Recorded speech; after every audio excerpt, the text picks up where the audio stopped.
Sobat Sabi, piye kabare? Kumaha? Damang? Apa kareba? Apa kabar? Ada yang tahu nggak? Tadi aku ngomong pakai bahasa apa aja?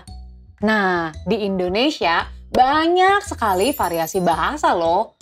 Tapi ada satu bahasa yang mempersatukan kita. Bahasa Indonesia. Kok bisa ya ada bahasa Indonesia? Dari mana asalnya? Sebentar, kita jelasin.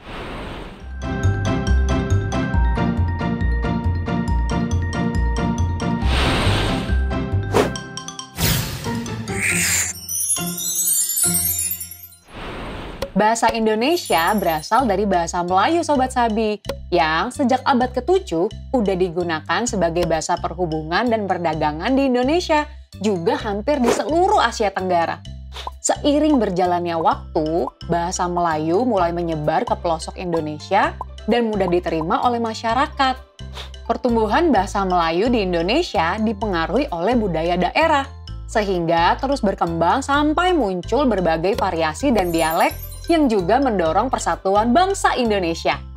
Jadi, bahasa Indonesia itu tumbuh dan berkembang dari bahasa Melayu, yang akhirnya menjadi bahasa persatuan untuk seluruh bangsa Indonesia.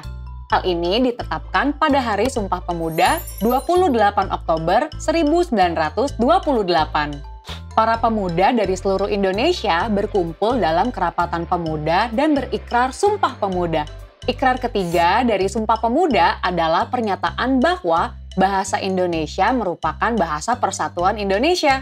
Seiring berjalannya waktu, bahasa Indonesia terus berkembang sampai bisa dipakai oleh seluruh masyarakat Indonesia.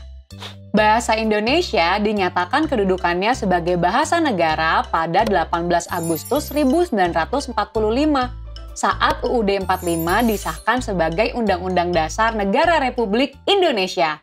Nah, itulah sejarah singkat bahasa Indonesia yang sekarang sudah menjadi bahasa nasional.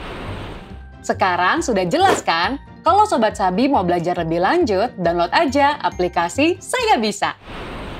Hibernasi adalah cara adaptasi hewan saat musim dingin. Ketika masa hibernasi, tidak ada makanan yang masuk, maka beruang akan memecah lemak dan protein dalam tubuhnya yang menyebabkan berat badannya turun hingga 20%.